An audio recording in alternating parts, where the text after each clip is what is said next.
SIG-23, it is 5 January 2021, 12:35 p.m. Central Standard Time. And I hope you all had a good, safe Christmas, New Year's, whatever celebrations you celebrate. For anybody that may be watching from abroad, welcome. So, from FOR.com, political warning. Incoming socialist and progressive politicians prepare to take office in January. This is going to be a little bit, this whole thing is going to be a little bit long.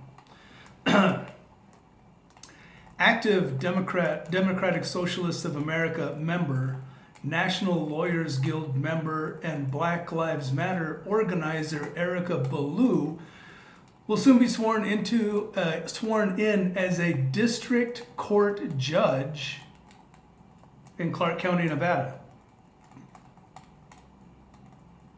Just another example of Clark County going down the shitter. The court is responsible for more than 2 million Nevada residents in the greater Las Vegas metropolitan area. A host of DSA-endorsed candidates like Ballou will be or have already assumed their roles at the state and local levels across the country. Ballou joined several progressive district attorneys such as Chicago's Kim Fox, St. Louis's Kim Gardner, Mark Gonzalez in Corpus Christi, Monique Worrell in Orlando, Eli Savit in Ann Arbor, and Austin's Jose Garza and George Gascon in Los Angeles. Observers note, historically, political insurgencies often run parallel to or just ahead of militant insurgencies, as political power and influence subverts the government's authority and capability to respond effectively to violence. We saw this most recently in Portland, where violent anarchists were arrested, many of whom committed felonies and were promptly released after their charges were dropped by the Portland District Attorney. Justice Democrats renews call to push Democrats further left. I'm not sure how much further left the Democrats can go. In a recent article for The Nation, Waleed Shahid, communications director of Justice Democrats, called for progressives to continue to push the Democratic Party further to the left starting this year. Shahid implored groups such as the Sunrise Movement to maintain the social push for Medicare for All and the Green New Deal and other progressive policy goals. Quote, the most transformative presidents in American history never fully embraced the social movements of their time. Instead, they seized the political space created by those movements. Insurgent tactics and demands may irritate party leaders to no end, but that friction still serves to move politics towards the goals of greater freedom and justice, he writes. Observers note, many claim Biden would be a Trojan Many claimed Biden would be a Trojan horse for far-left policies if he is elected president. The growing leverage of socialist political insurgents in Congress and the commitment of social groups to ongoing demonstrations still represents a significant pressure point that could lead to more radical policies being enacted. So, with that, this is a nice list. I've been away, so low intensity conflict in some. Pipeline attacks leave Aspen residents without heat. Law enforcement officials reported vandalism at natural gas pipeline locations yesterday near Aspen, Colorado, which left 3,500 homes and businesses without heat ahead of a snowstorm this week. In 3 separate instances on Sunday night, Black Hills energy gas lines were shut off. One of those switches was located inside a building. Police reported that Earth First was written on the side of one gas line that was shut down. Observers note, law enforcement suspects that Earth First, an ecological activist group, was involved. From the descriptions of law enforcement, it appears that the acts of vandalism were conducted by individuals familiar with area gas lines, which denotes pre-operational reconnaissance or surveillance of the target. None of the pipeline switches had security cameras, leaving police with few leads so far. Eco-activist / terrorist groups have a long history of disruption and very good operation security. Much of the OPSEC best practices promoted by anti-fascist groups today originated from the 1990s and early 2000s eco-terrorist groups, which really have mastered the art of OPSEC. Although there was some speculation in eco-fascist channels that this was an act of accelerationism, the observer remains doubtful. After the Christmas Day bombing in Nashville, which interestingly we really haven't heard too much about, have we? Can't imagine why. The observer would suspect that accelerationists desire more damage and infamy than temporary disruption of natural gas lines. Why are not our infrastructure being guarded? We already know that they are targets. We already know that they're targets. We already know that the entirety of the United States is basically an operational area. And as such, it should be these potential targets need to be actively guarded. That's just the way it is. Anarchists claim autonomous zones are the first steps towards government dissolution. This week, anarchist bloggers claimed that the establishment of various autonomous zones in 2020 were the beginning of the end of capitalism and the capitulation of the state. No, even China is going towards capitalism in some form, idiots. They stated that instead of seeking revolution to seize state power, the zones reject the state's power entirely and begin moving towards its destruction. In conclusion, they called on others to exploit government reaction to the pandemic by establishing more autonomous zones. Observers note, it would be easy to dismiss these zones as isolated incidents that simply fizzle out over a period of weeks or months. The goal to establish total autonomy, however, is a long-term campaign they commonly liken to a relay race. The trend of establishing autonomous zones will likely continue in 2021, with separatists seeking to undermine government authority and legitimacy, as well as tie up government resources. Those establishing these zones seek to goad the government into reacting aggressively, likely seeking an overstep to garner more popular support and a justification for the use of violence. Observers note. At this point, these anarchist groups will increasingly face what insurgent groups have in Iraq did, a struggle for relevance. 2020 was admittedly a good show, but these movements could begin to lose momentum if they don't raise the bar of disruption in 2021. Armed leftists push members to build physical fitness. Armed leftist chat room participants shared recommendations on physical fitness and various training protocols to better prepare for potential conflict.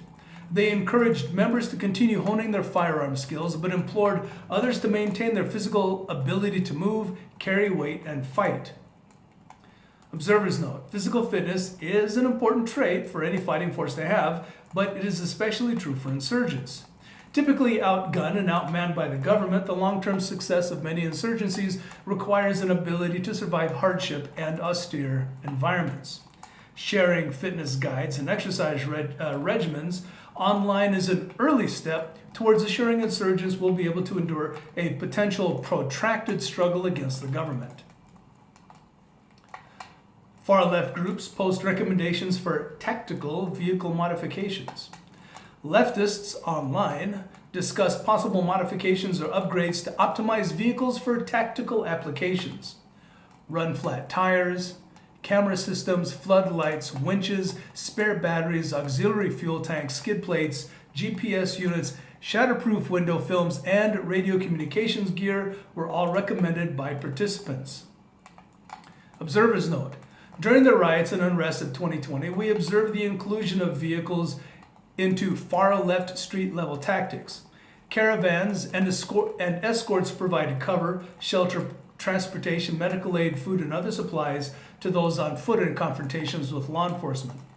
More advanced vehicle loadouts could increase the far left's capability to openly confront and outmaneuver generally better equipped police. Shutdown protests DC in Alexandria, Virginia today. I'm not sure what day this was that this got posted, but I'm going to read this anyway. After accusing Alexandria, Virginia's Holiday Inn of hosting, quote, violent white supremacists, anti-fascists would shut down DC will protest outside the hotel.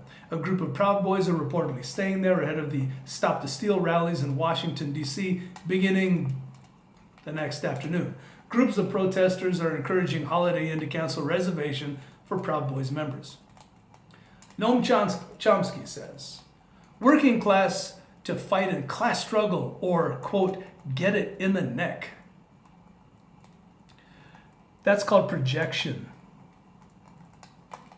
In an interview with socialist magazine Jacobin, Noam Chomsky, professor at the Massachusetts Institute of Technology, how far they've fallen, claimed that the government has fostered the concentration of wealth among large corporations and is fueling a radical class struggle, says Noam Chomsky with his worth. His belief is that this concentrated corporate wealth disenfranchises some 90% of Americans from influencing the trajectory of government policy.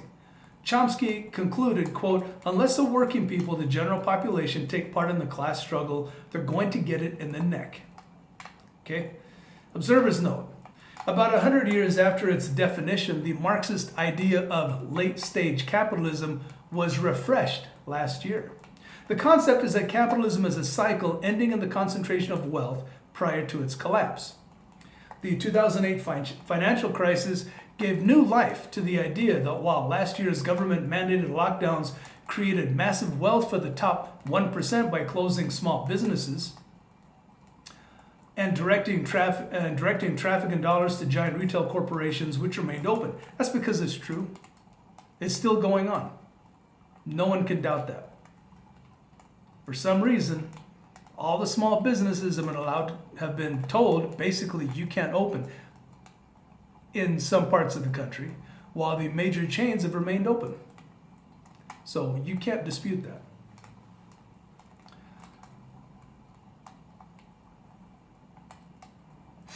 The far left is amplifying warnings of an impending class struggle in America. The goal of disruptions this year will to push a Biden administration and Democratic-held Congress, I'd say Democratic Socialist, held Congress towards passing more far-left policies, especially with our spineless, gutless, feckless, faithless Republicans who are basically the lapdogs. Yeah, that's about it. They're basically just lapdogs for the Democrats.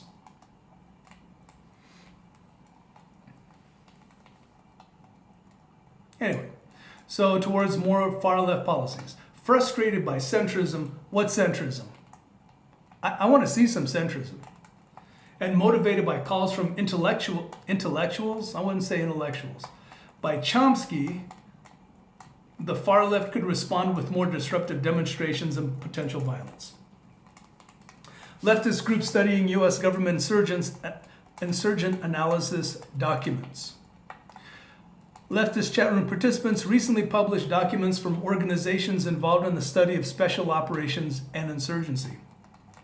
One reference guide provided details on the development stages of insurgent conflict, insurgent task organization, paths to insurgent conflict resolution, and models for accepting thresholds for violence. Observers note, this represents a continuation of far-left groups studying insurgency. Further study will likely lead to a deeper understanding of how to provoke provoke government oversteps to undermine its legitimacy, temper their own acts of violence to maintain popular support, and identify organizational challenges to overcome in order to achieve long-term success. Leftists studying computer forensics and analysis. Leftist chat room participants recently shared guides and information regarding forensic computer analysis. One guide, for instance, provided directions through the various stages of evidence collection, administrative preparation, conducting forensic analysis, and preparation of reports or findings for follow-on action. Observers note. They've observed several far-left and far-right groups expressing an interest in cyber warfare. While these abilities are likely limited, successful attacks are likely to bolster interest and could lead to the recruitment of hackers sympathetic to leftist goals.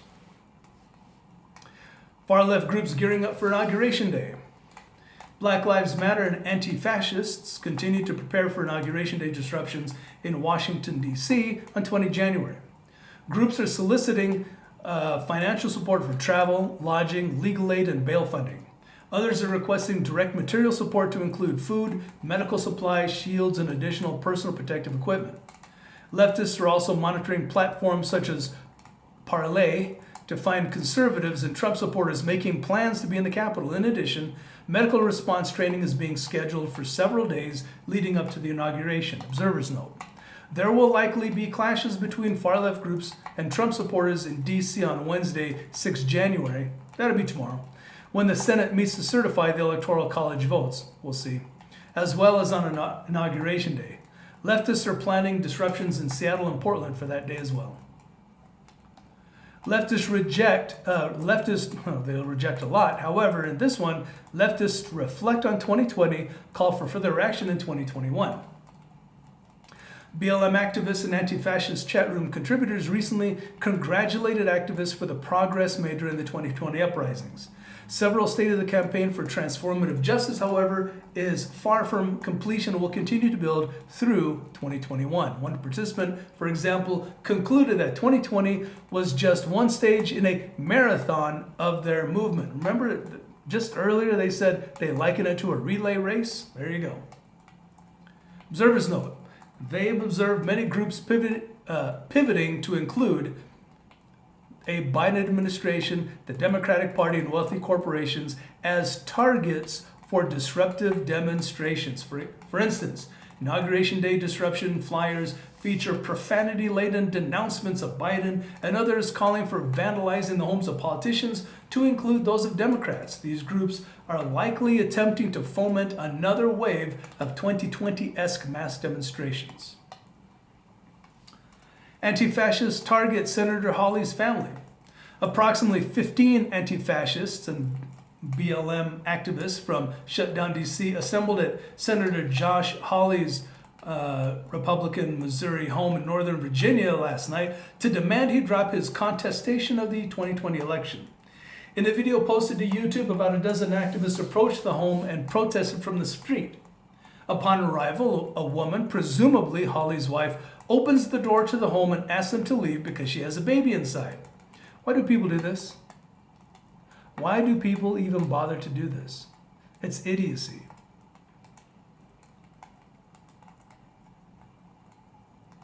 Activists then use a bullhorn to lead chants outside the home. At one point, 4 of the activists approached his home, looked into the house through the windows, and pounded on his front door. About 20 minutes later, police arrive and move the activists off the lawn of the home. In total, the protest lasted about 25 minutes. Before leaving, the group chanted that they'll be back to protest again. Observers note, protests outside homes of members of Congress is a continuing trend. This protest was live streamed on YouTube, so it was very unlikely the demonstrators would have done anything blatantly illegal. We've noticed a deliberate effort by far-left groups to note police response time and their tactics, techniques, and procedures.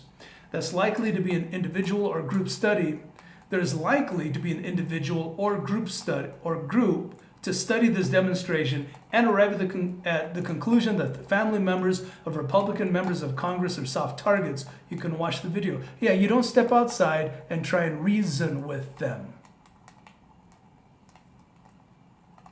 Washington, D.C. mayor requests National Guard presence. Mayor Muriel Bowser has requested the DC National Guard to augment the Metropolitan Police Department and emergency services for upcoming demonstrations this week. In a letter to the District of Columbia National Guard commander, Bowser stated that no troops will be armed or engaged in domestic surveillance, searches, or seizures of U.S. persons. So why are they going to show up? Observers note, clashes between far-left groups and Trump supporters are expected this week in the Capitol.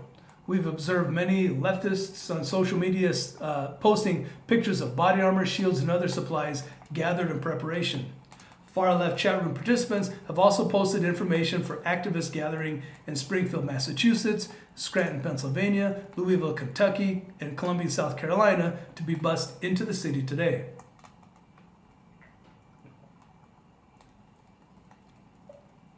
Proud Boys chairman Enrique Tarrio was arrested in D.C. yesterday for his alleged involvement in the destruction of a Black Lives Matter sign at the church that last month. He is also facing gun charges after police found 2 high-capacity firearm magazines in his possession. What do you do, have 11 instead of 10? They have not observed any direct calls for retaliation, but many Proud Boys chat room participants claim he is being made an example of to suppress turnout in D.C. this week.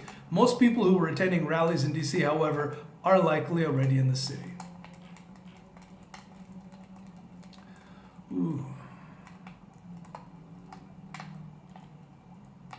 I'm going to cut this short here, and then I will continue in part 2. All right, 623 out.